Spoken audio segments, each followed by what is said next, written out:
Season 10 of the all-electric ABB FIA Formula E World Championship kicks off here at the Autodromo Hermanos Rodriguez in Mexico City.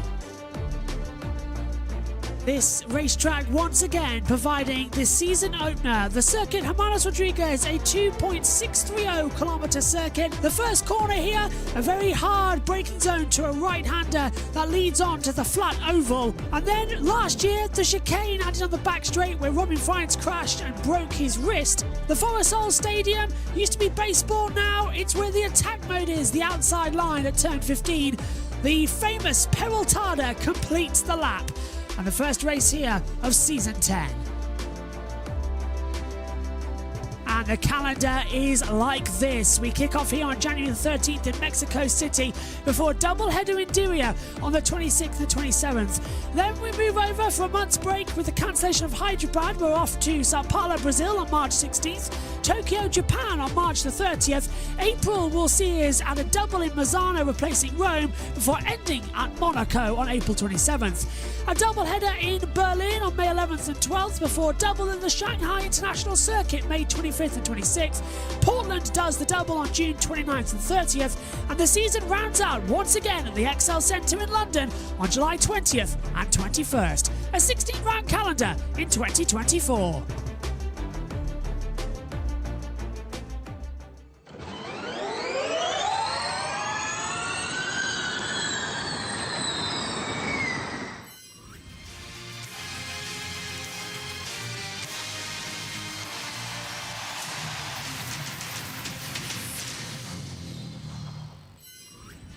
It's the second practice session for the season opener of the 2024 ABB FIA Formula E World Championship. We're at the Autodromo Hermanos Rodriguez deep in the heart of Mexico City. This amazing city and country, a fantastic architecture, fantastic musical atmosphere, fantastic everywhere you look, and mad on Sergio Perez in Formula One. But the electric bug has definitely bit this amazing city. We've been here every year since Season 2, minus a stop off in Puebla. Welcome to the 2024 Hankook Mexico City E-Prix. Second practice is a few moments away, the final 30 minutes as the sun rises here. It's 7:26 in the morning, track temperature 13 degrees, air temperature 11 degrees, 65% humidity, only 1% chance of rain at the moment. Currently also saying maybe 35% according to the monitor that we're looking up here in the commentary box. But it's the first stop, as I said, on this year's calendar. A double in Diria on the 26th and 27th of January before going to Sao Paulo a month later. No racing in February with the cancellation of Hyderabad before going off then to Tokyo. Double in Misano replacing Rome 13th to 14th of April. Monaco the 27th. Then it's doubles until the end of the year. Berlin the 11th and 12th of May. Shanghai and China 25th and 27th before Portland and London do the double to round out at the ends of June and July. Jake Dennis, our champion from last year, finished 5th fastest in practice 1. Pascal Wehrlein, my pick for a championship this year, was 2nd fastest. It was Jake Hughes, though, in the McLaren, who topped practice 1 yesterday on a 1:14.364. However, he crashed down at the first corner and has had to have a survival cell change, so a whole new car in that McLaren. He doesn't require a penalty, but it's still in the works. We're deep in the heart here, in the historical city centre of Zocalo in Mexico City. We're just sort of about 20 minutes away from that centre, the site of the Autodromo Hermanos Rodriguez, 2.630 mile circuit, 19 turns in total. First corner, very tight right, and then you go round on the flat oval before turning left to turns 3, 4, 5 and 6 form a hairpin before the 7, 8, 9 chicane, which last year we saw Robin Frijns break his wrist at. The Forest Stadium goes sort of back on itself so that the last corner turns 19. The Peraltada is flat out like it was in the original, and then across the start and finish line with the pit lane, the longest on the calendar. We've got about 75 seconds until the green light goes on. Alongside me, Joshua Birch in the commentary box is Alan Embers, who's joining us this weekend. Josh T is here in the comms box as well. Ed Hunt will be back with us for qualifying. Dimas in the chat saying good night from Indonesia. And Mohammed says hello as well. I believe, we need to Google Translate that, but hello Mohammed, hello everybody. And hello to you Adam as well. It was a disrupted first practice yesterday, delayed by 15 minutes, extended by 10, 2 red flags, nobody got a practice starting. Hopefully everyone's going to have a bit more luck today. Yes, Josh, and hello everyone, and thanks so much for joining. And what we saw yesterday was a crazy start to this 2024 ABB FIA Formula E World Championship, but hopefully things will be much calmer here today, as it is race day down under in the beautiful city of Mexico City, Mexico. So looking forward to being here all day long with practice 2, qualifying, and then the E-Prix later on today. And the green light goes on now, and the final 30 minutes of practice is underway. A lot of camera failures we just noticed up here in the commentary box as the pit lane's on and the cars head out onto the track. 4, 9 head out as well. And finally, we are underway for this practice session. It's 7:30 in the morning here in Mexico City, and so far it's looking absolutely gorgeous. A golden sun going over the Forest Stadium as the cars venture onto the flat oval. Josh T's with us as well, and hopefully, as Adam agrees with us as well, it's going to be a nice, quick and easy session. But we've only got 30 minutes, then it's an hour break, then we're straight into qualifying in around about 2 hours' time. Absolutely, and well, we see the sun rise over Hermanos Rodriguez, and the cars go up towards the 4, 5, 6 hairpin, and we join the Formula 1 layout for a bit, and then we go into the Forest Stadium, and then we turn back on ourselves for a long pedal harder. But it should be a good day. Really should be, as well, as we've can see the cars heading out there onto the circuit. We've got a new graphic notice compared to practice 1 this morning. We've got the information on the flag because the race control messages just weren't working, but also if you notice next to us on the timing tower, in the practice and qualifying sessions, that'll show the gap between the fastest driver and the slowest driver, and then when we get to the race later, it'll swap and it'll show the gap between the 2 drivers in intervals as well. And so that's our new graphics that'll hopefully be able to be across all series this year. Fans just starting to come in. The circuit only just opened up as we watch Nick Cassidy in the Jaguar TCS into the first corner, flicks it in, and there was a little dust out the outside of the track yesterday, Adam, that everybody was having trouble with, but do you reckon that it'll clean up quite quickly and we'll have a smoother qualifying compared to season 3 where everyone was drifting off and it caused no sorts of problems? Yeah, I think we'll have a much cleaner practice 2 and qualifying. I think yesterday 2 seconds. We see. Come back to that with some team radio.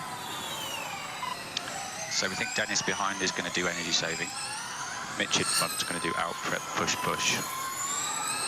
So Cassidy's going to do some energy saving as well. Just a quick reminder that the teams in this session must do attack charge. It's an incredibly exciting lineup this year for Jaguar. Cassidy? Nothing on Cassidy there on the radio. Yeah, so in this session, all teams must practice the full attack charge, which is coming into the pit lane, recharging the cars up to 600 kilowatts of energy, and then going again. So times might be a bit faster, but we are going to have the recharge procedure. It was tested in practice 1, the procedure, and now a full-on attack charge test will happen for all drivers and teams across the next 27 minutes. So we will see that happen in this session. We'll talk to you through. Back to you, Adam. Yeah, I think we'll see a much cleaner practice 2 after what we saw yesterday, especially at the Paratada where everyone was drifting, and I think they did a good job cleaning up the sand that got on that part of the track yesterday. So I think it's going to be a cleaner race later on today. And Josh DaCosta just been told to mind the gaps as well. They're all out there on the circuit getting on the attack. You can see the gaps between the drivers coming up on your screens if you're watching all of this on YouTube and Twitch. As DaCosta, the first sector for him looking good. It's Frines top from Evans, Cassidy, DaCosta, Dennis the top 5, Nato, Van Dorn, Verline, and Buemi has the top 10. Yellow flag down at turn 1. It's the 33 that's gone straight on to the first corner, and that is going to be Dan Ticktum, who I think has now got going, but the track is now clear. And yeah, so we have now got a green flag. I think it was Dan Ticktum who had a little bit of a moment at that first corner.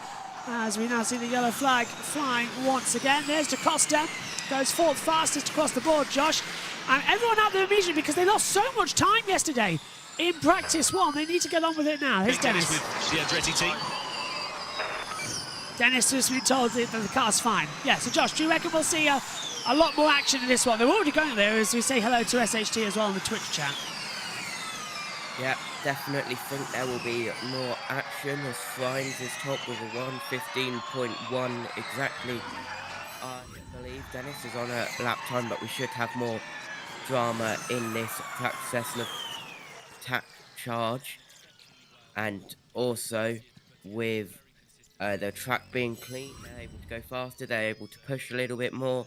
And in between now and the race, we've still got all of qualifying to make the track an even better quality. So now on board with Jake Dennis, which is why it's gotten a bit quiet on the earphones as watching the brake and regen power with a halo heads-up display. But it's like we're on board with the 1990s Formula car. The quality, the picture keeps breaking up with the signal outside the Forest Stadium. Dennis then got a car just ahead of him. Love to tell you who it is, but the graphics just a little bit out of there. Who's ahead of Dennis? Well, Dennis actually on his own, it looks like, into that first part of the track. So not too much luck there. Dennis from Verline, Van Dorn, DaCosta, Frines, Buemi now jumbles up to the top with a faster time. So well done to Sebastian Buemi, who's on the monitor. As we just lose TV pictures for a second to get it back in with 8 seconds because it was 14 seconds out on TV pictures. Here's Van Dorn coming into turns 3, 4 and 5 before the 5-6 hairpin chicane. You can see on the driver tracker where they are. Here's on board now with Sasha Fenestras in the Nissan coming through the first corner. He looks like he's on a cool down lap. Sergio Sete Camera jumps up to 11th place with a 1:15.426. And let's take a replay of Jake Dennis coming into the first corner. Now, was he the reason for the yellow flag? He was. Just missed braking at turn 1 and having to do a quick 360 at him. At least he didn't take off anything on the front end of the car like Hughes yesterday. Yeah, it was a quick 360 for Jake Dennis, and if you weren't with us yesterday, I said that my pick to win here the season opener would be Jake Dennis of Andretti Global. So looking good so far in practice too. Hopefully that can continue qualifying later, and of course the E-Prix later this afternoon. Nick de Vries has also gone straight on at turn 1. Brief yellow flag out, and now it looks like it's going green. Yeah, we're back okay now as we watch Ian James, the team principal, green flag, and everyone's going off for that first couple of corners. It's the yellow flag and green flag ticker is going absolutely crazy up here in the commentary box. Just to quickly tell you what the fastest times yesterday were, the drivers who managed to get a 350 kilowatt lap time in. It was Antonio Felix da Costa, 1:14.887. However, he was down in 6th position. So yesterday's practice time's not that competitive for full power. This is Sam Bird down at turn 1, the heavy braking right-hander, turns in and just decides to bail out of it, not ending up in the wall like his teammate yesterday. So Bird and the McLaren just having a few issues down there, Josh. It seems to be the regen braking, isn't it? With the front and rear of the car, it's all software changes. Everyone's getting that first corner wrong on the brakes. Yeah, absolutely. And just got to get the brakes warmed up for the session. We'll keep an eye on turn 1, lap 1, as it always is chaos. Down into turn 1 at Mexico for the E3 a little bit later on. Ooh, Roland's just back up into third place. Dennis now goes second. Roland's going to complete a lap time as the timing tower trying to catch up on itself. It looks like as well in this session already. Round the peloton then for Roland. Is he going to go even faster than the time he's got right now? Yes, he does. So Ollie Roland up into second place, but is having to really fight the car. Sebastian Buemi then is fastest by 21 thousandths of a second at the moment on a 1:14.533. Tell you what, my feet absolutely freezing in the box at the moment. Oops, as Roland nearly hit the wall coming through turn 1. Had a little bit of a slide at the rear. Just got it back. Here's Verline's radio. Worked out for him, and now he's back with that team. Get ready for another push lap now. Verline going for another push lap. We're watching the Tag Heuer Porsche now. He's currently in 13th position. Is Pascal Verline, and the number 94 is coming round the Peraltada. And we're always drifting, getting on the dust. He's having to really control the rear of that car, and he goes second fastest. Evans top though, 1:14.442 from Verline second. 25 thousandths of a second separate the two at the moment as we look at Florian Mondlinger, the directory factor of Motorsport Porsche as well, effectively the team principal down there at Porsche. As we look at now the McLaren of Jake Hughes coming into the stadium sector, into the pit lane. Comes Buemi, DaCosta, Nato and Struvala. Someone has, Jake Dennis has taken attack mode according to my timing screen. So Jake Dennis is on attack mode according to what we're seeing up here in the commentary box. So that's definitely a fun situation to be having right now, as we've got two different driver trackers. You're seeing the driver tracker provided by Formula E on their race control systems.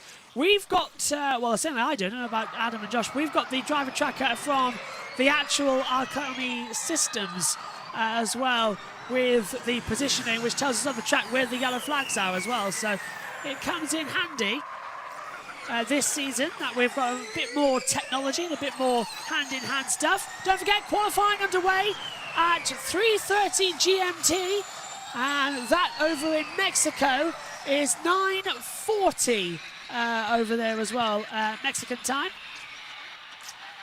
As Muller's fastest now, Adam, as well. Is that the same time for you, Adam, or is Mexico on a different time track? It's actually, it's one,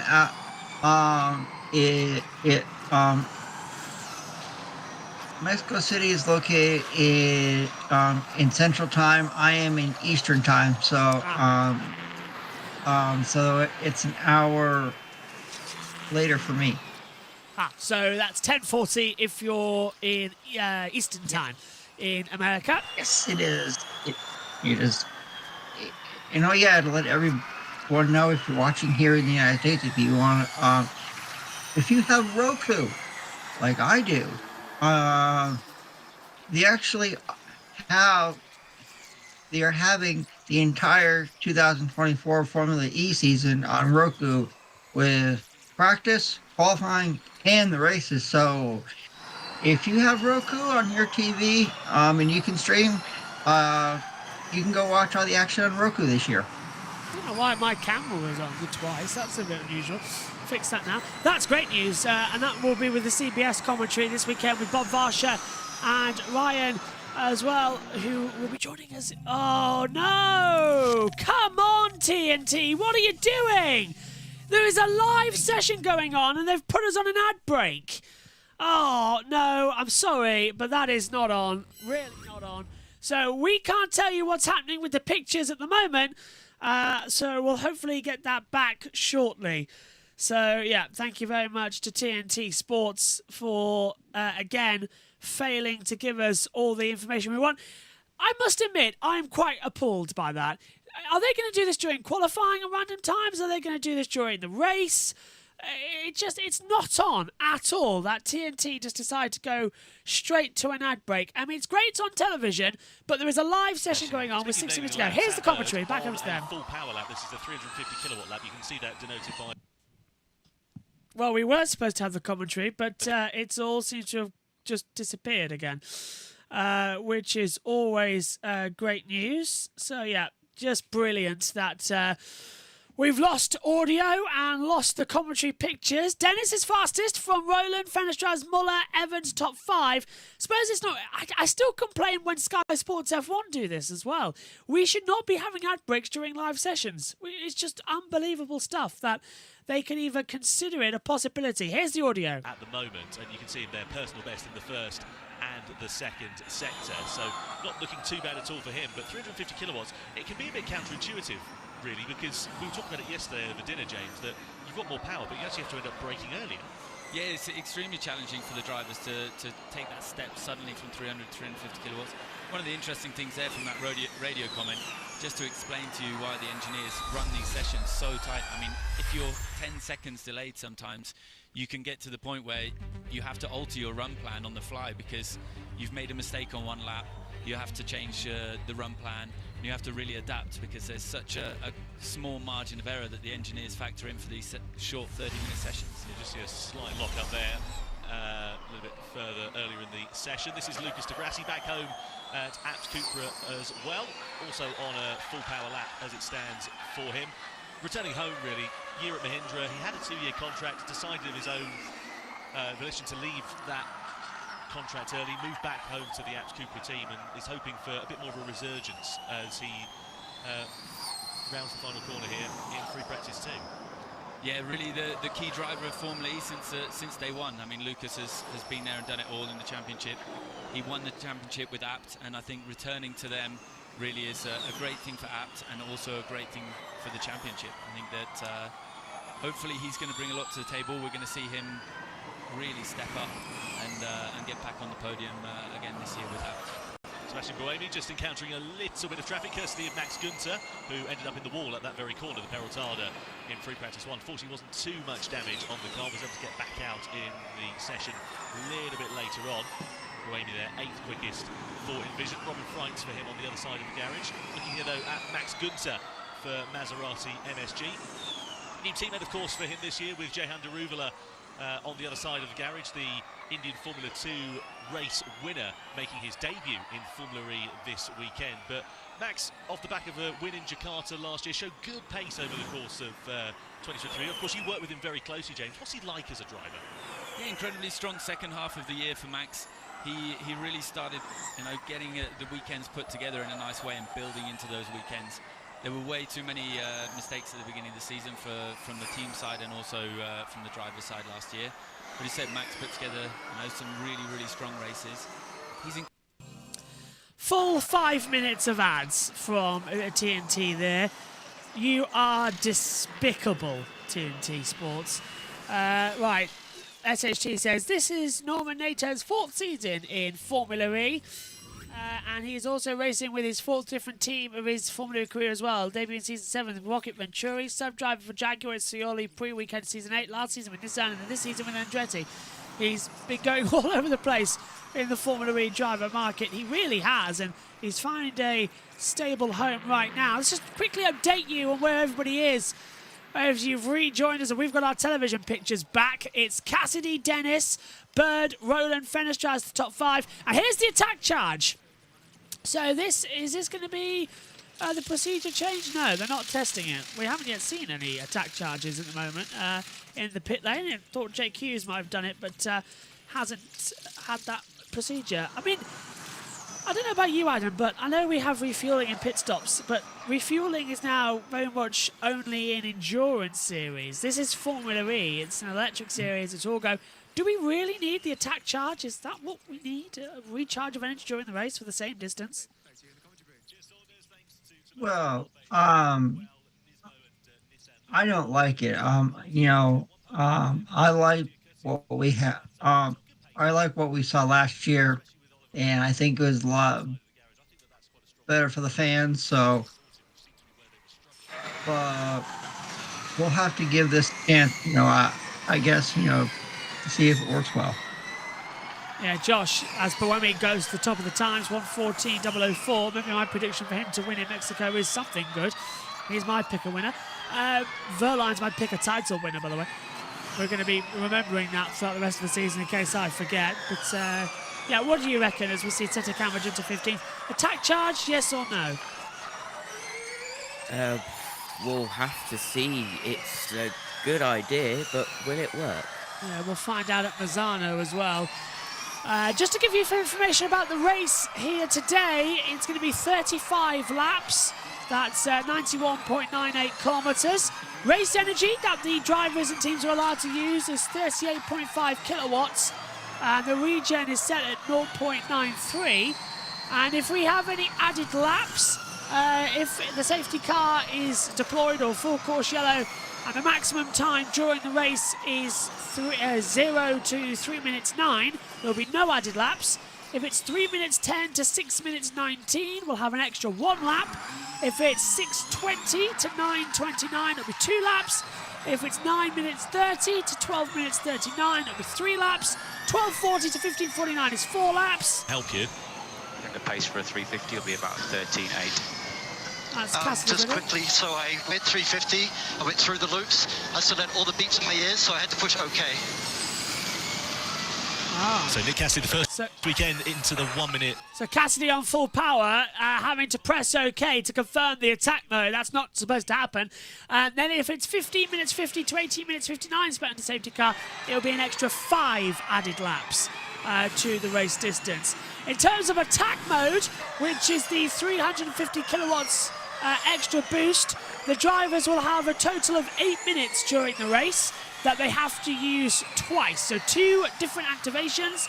You can arm it 5 times, activate it twice, and you can have 3 different strategy options. You can use it for 2 minutes in your first ever activation and 6 minutes in your second, or you can use it 4 apiece in both your activations, or you can use it in your third alternative, 6 minutes in your first activation, and then 2 minutes in your second activation. So it's a 2-6, 4-4, 6-2, which is not a football line-out, although they do all add up. So, as we come down in towards the first corner, Evans is fastest from Roland, so Jaguar ahead of Nissan at the moment. Buemi, then Cassidy, Freins rounds up the top 5. 2 Envisions inside there is impressive, as Nico Muller comes into the first corner as well. Jake Dennis coming down towards that first part of the track too on the monitor. It's a complicated system, Adam, this Formula E racing, but at least we've got a document to tell us all we need to know. But if we do have added laps, it's all about the regeneration of the batteries, and we saw it catch a couple of drivers out since this rule's been introduced. Yes, Josh, we sure have, and I think we'll have a clean race later on today. And I will say that Mitch Evans has looked really good in the Jaguars so far, and can give a call to Squash and Buemi. Your pick to win here, Josh. He's looking quite strong so far. What we saw in practice 1 yesterday, and now here practice 2. Qualifying's later on, and then the race. So we'll see if he can keep that momentum up, for the entire day. Qualifying in 2 hours' time. That qualifying groups, by the way, have been announced. Group A is Van Dorn, Freins, Bird, Degrassi, Nato, Druvela, Fenestras, Tictum, Cassidy, Mortara and Verline. Group B will be Dennis, Sete Camera, Hughes, Gunther, Evans, DaCosta, Buemi, De Vries, Roland, Verne and Muller. So that's what's going out there. That's what's just been put on my qualifying board here as well. In terms of qualifying, it will be Group A of 12 minutes, then Group B 12 minutes, then the quarterfinal, semi-final and final as well, where in group stages they're allowed 300 kilowatts of energy, as we're a yellow flag down at turn 14 in the Forest Soul section of the track. Not sure why that's come out. Track is now clear at that section, so we'll have a look as we see Jean-Eric Verne in the DS Penske, number 25, just getting ready. Is that the attack charge being tested? I think it is on the board there. So it looks like I can see something connected to the back there of the router. So I wonder if he's going out. But yeah, in the joules, you're allowed to use 350 kilowatts of power.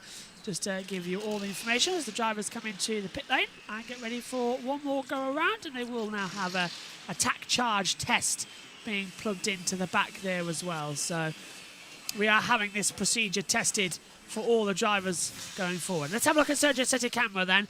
This is what caused the yellow down at the Forest. He's on the accelerator, coming into the Peltada. Oops, and oh, did he touch the wall? He did, he's broken his front wing.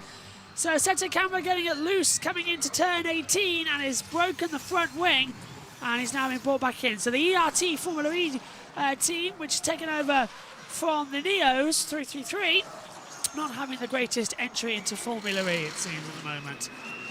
Not a bad session, this, Josh T. It's all going quite smoothly at the moment. Yep, quite smoothly. Just a little bit of a contact into the barrier there for Setecamera, and back in the pit lane because of that. Looking at one of the Cupras of Muller coming into the Forest Soul Stadium now, and there's a bit of advertising board just come off of the wall on the exit of turn. Well, that's coming out of turn number 12 into the inside of the Forest Soul section as well. I want to say turn 9, but it's not the same one as in Formula 1, so got to change it up a bit. But there's actually more turns on this track than there is on the Formula 1 track, because the S's section changes up slightly as well. Here's Muller across the line, goes, or stays into 14th place actually, as we take a look at the full timings on our board up here in the comms box, as we see leaving the pit lane some of the, well, that was one of the Jaguars. Here's the Porsches coming in now, just changing it up a bit. That's going to be, I can't tell which one on the board. It's Antonio Felix da Costa who's in the pit lane, because they're both in there, but it's hard to tell which one we were looking at. I had to look at the number on the 13 because there's no driver's name on the side of the car. There's only a number, and it's quite hard to tell the numbers. Oh, the wheel gun's got a bit stuck there. Someone has stopped him in as number 3 car. That was Sergio Setecamera. Good spot there, SHT, as one of the Mahindras. Is that Mahindra? Jake Dennis. Ah, it's Dennis. It's the Andretti. Same kind of livery at the moment, still catching everyone out. Just having a moment down at turn 6. Here's Vern. Don't forget, drivers will also have a chance to do their practice start shortly. Many of them are going on to full power with the attack mode. Vern really sliding that DS Penske round. There's Sergio Setecamera's wing, actually, going out the exit at turn 18. So the wing's still there. Hasn't yet been picked up by anybody. Vern, fastest third sector of anybody, though. Where's he put him on the timing screen? I can't actually see him. Vern's 7th fastest on a 1:14.149. There's Jay Penske. Oh, and Oliver Turvey just alongside him there as well in the DS Penske garage. Here's Hughes in a brand new McLaren already. Just drifting it, getting a little bit on the dust. They're trying to clean up that exit line as well, because that's where you can see overtakes in the race later. And Adam, the cars are snapping more than I can ever remember them here at Mexico. They're constantly having to fight for control. No power steering, of course, but they are really snappy today. Yes, Josh. They are, and I noticed that yesterday when we were in the air for practice 1, and we're seeing a lot of that in the Peltada, and hopefully we don't have any accidents, in the race there. Like I said yesterday, I think everyone's gonna have to be really smooth through there, not make any mistakes. But we'll see what happens come race time later on today. I remember Nelson Piquet having a monster accident there back in season 5 and bringing out the red flag as well. And it was a confusion because the race clock continued to count down, and it wasn't meant to, so they had to continually adjust things around on the systems, and it just wasn't working the way everybody wanted it to. There's Dan Tickton in the ERT. Coming across the line, goes up into 10th place. That's a very decent time from Dan Tickton, a 1:14.162. Field separated, as you can see on your screen, by 1.1 second. The closest we've had a Formula E field in a very, very long time.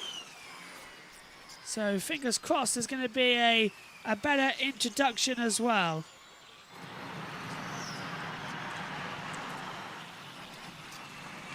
So Evans, Frines, Cassidy, Van Dorn, Buemi, the top 5, Roland, Dennis, Hughes, Vern, Ticktum, top 10, then it's Bird, Fenestras, Verline, Gunther. Let's have a word for De And Vries. have confidence and not be sliding around like push that. into 2 push laps.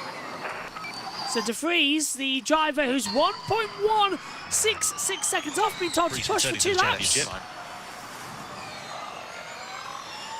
So he's going to do a couple of push laps at the end, but look at the traffic he's going to be encountering. Yeah, so we're just having a look there to see, because the radio was kept open. A lot of traffic for De Vries out there as well, Adam. And look, the driver's going everywhere. Yellow flags being flying out as they're all sliding around out there, and Hughes backs out of a lap time there too. So De Vries is just losing out, and he is not having a great return to the championship, our season 8 first ever Formula E world champion. He's struggling. Yeah, and I'm really surprised with that, Josh. I thought Nick De Vries coming back to Formula E this year after, well, didn't have the best of luck last year in Formula One, released halfway through the year, and I thought Nick De Vries would at least be in the top at least the top 15, but he has been struggling since he set foot here in Mexico City. Several cars nearly crashing into the Peraltada. You can see it's the big gaggle that's down at turn 5 and 6 right now as well. Huge amount of congestion coming through, and almost another airplane accident in that part of the circuit. The checkered flag has come out. Van Dorn goes into 4th, Muller goes 18th, Mortara goes in 19th position, sorry, 20th position for Eduardo Mortara, as Evans currently fastest in P1 on a 1:13.626. So it's Evans, Frines, Cassidy, Van Dorn, Buemi. Top 5. Can Evans still go faster? Merkel is out qualified the field at the moment by over 1/10 of a second, but he's faster than middle sector on a 28.910. Can he go even faster than Frines' time? The Jaguar TCS looking very much competitive as he comes across the line. Is he faster? Oh, yes, he is by 0.02 of a second. Fantastic from Evans. He now does and Gunther gets in by 64 thousandths of a second right to the line. The last one's coming through. Roland, Bird, Nato, De Vries, all still on lap times to come through. Coming across the line, that's Bird. He stays in 12th position. There's a yellow flag in the Forest Sol. Don't know why that's come out. That could be to warn the drivers of the practice start procedure now being taken in place. Bird stays 12th. He's back in the pit lane. NATO 17th. It is Evans who tops the session on a 1:13.606. He is 64 thousandths of a second faster than Maximilian Gunther, Frines, Cassidy, Van Dorn, the top 5. And this is Bird down at 5 and 6. What's he done? Has he clattered the wall? Oh, he has, Adam. He's hit the wall. in his difficult start yesterday. I touched the wall behind the Nissan. Lapstone. I touched suspension damage on the rear right. suspension damage on the rear right. I touched the wall out behind the Nissan. So Bird's got suspension damage, Adam, and both McLarens having troubles at the end of both practice sessions. I'm kind of surprised. I didn't think we'd see any troubles from the McLaren, but I was wrong. By the way, Tag Heuer have stopped sponsoring Formula E, so you might notice it's a brand new start light procedure. There's a new LED board above, and the start lights have actually changed. So for the first time in 10 years, we've got a new 5-light gantry board. So they really are 5 shining new red lights. And again, the first one, there's 5 lights now, and there's the lights out. So it is brand new start lights here in Formula E. And I can't wait to see them go out later on today. So SHT says as well, I have a thought of a name of the worst Formula E drivers, Marching Wa. A lot of instances down in Formula E. Yeah, that Marching Wa did unfortunately have a lot of instances in Formula E, especially in Paris. 2 races in a row, he yellow flagged the session, he exited onto a safety car. Gunther goes second. Sam Bird has been quite crash prone in the last few seasons. Da Costa under investigation for technical infringement. Oh yes, he is. Da Costa is under investigation for a technical infringement. Yeah, you're right. It's just come up on the screens now. There's the lights out here in Mexico City as the practice starts. We'll play in as they head down towards the first goal. There's the start line, by the way, for Formula One. That's how separated it is here. That gantry is the start line for Formula One.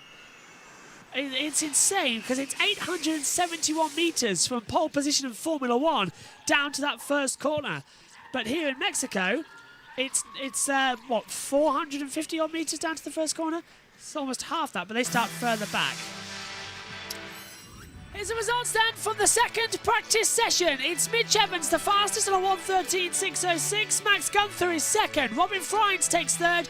Nick Cassidy is fourth. Stoffel Van Dorn fifth. Sebastian Buemi is sixth. Oliver Rowland seventh. Jean-Eric Verne is eighth. Jake Dennis ninth. And Jake Hughes rounds out the top 10. Further down, it's Dan Tincton in 11th with Sam Bird 12th. Sasha Fenestraz is 13th with Pascal Verline 14th. Lucas de Grassi 15th. Antonio Felix da Costa is 16th. Norman Nato 17th. Nico Muller 18th. Johan Jaruvela is 19th. Eduardo Mortar 20th. Sergio Sete Camara is 21st. And Nick de Vries is 22nd. The only driver outside of a second in this field. Well, we'll catch up now and get the final thoughts. Starting with you, Josh T. What's your final thoughts on this second practice session? And before you head to the pit lane for the remainder of the weekend, what's your thoughts? Yeah, back down to the pit lane for the rest of the weekend now after practice 1 and practice 2, and it was surprisingly cleaner than I thought it would be. We had a couple of touching of the wall and the front wing being broken off, but it should be a little bit more chaotic in qualifying as it normally is. Let's have a quick word with Sylvain Philippe. Cold. We had some traffic though, quite a bit of a messy session. Seb had a lot of traffic also. So yeah, no, overall we're looking okay on one lap pace. But yeah, it's still hard to tell. There's a lot of variables. We could have done better. Does the preparation to a new season change when you come into it as reigning team champions? Well, it's just fine-tuning what you have. As you know, the car is not changing. We have software updates as we had throughout last year. So together with Jaguar, trying to find these little incremental gains here and there to fine-tune and improve what we have. But we're not putting everything upside down. We are just trying to improve on what we have, and you know, the others can make bigger steps. So hopefully we keep the edge. Well, I spoke to Robin in the track walk yesterday, and I asked for a prediction. Would he make the qualifying duels? He didn't just say yes. He said he'd make the first 6 races. He's very confident. I mean, you know, coming from he felt really good with the car in Valencia, and yeah, he's very confident. And you know, we all know what he can do in a good car. So yeah, I'm looking forward to it. Well, we're certainly looking forward to seeing what he can do, because we have qualifying just around the corner, and as things are looking, both drivers in the division are looking strong. Yeah, we just need to have a clean lap, no mistake, avoid traffic, and then hopefully we'll be there. Excellent. Thanks very much, Sylvain. Thank you. Yeah, Sylvain Philippe, they're talking to you. Just a quick question as well that we need to bring up as we take a look at the highlights quickly. There are a few penalties that have been applied to the drivers that we just need to talk about. That is Stoffel Van Dorn for not following the red flag procedure. As we're going back to the pit lane, he did not enter into its garage. He's been told to drop 1 grid position in the race later on. The same has been also done for Mitch Evans, so he has to drop another grid position. Also dropping 1 grid position is Nick Cassidy for the same offence of not going into the pit lane. And I think another one for Cassidy coming through there as well, actually. Oh, hang on a minute. I think our monitor's getting a little bit damaged up here in the box. Yeah, and then there's a penalty coming through as well. Decision number 7, Jake Hughes, I think, also coming in. Yeah, he has been told the possible penalty is pending until the stewards receive a final report from the technical delegate. So because he's changed the penalty, so there is something coming for Jake Hughes as well. And as we said, Da Costa under investigation for technical infringements. Adam, your final thoughts on this practice 2 before we go into qualifying? Well, I echo everything Josh T said, and I think we are in for a crazy qualifying session, and I'm actually going to go out and make a pick for the pole. I'm going to say it's going to be New Zealand's own Mitch Evans in the Jaguar on the pole, and I'm going to say alongside is going to be Sebastian Buemi. Let's hope we get a very fantastic qualifying. That's coming up in around about an hour and 30 minutes time. We'll be on air in 1 hour 20. All the links for that is on the YouTube chat. And also, if you're watching us on Twitch, don't forget to just hit follow and the subscribe button and set the bell icon to let you know when we go live. Everybody walking in then and starting the quick debrief. Not long. Time to get a little bit of food in. Already start the love letters down there in the pit lane as well for Jake Dennis. And we'll all be set to go for qualifying, the first one of the year, which will be in 90 minutes time. 2 groups before the quarterfinals, semi-finals and the final, with 22 cars venturing out. Pascal Wehrlein walking back, just getting himself weighed in as well.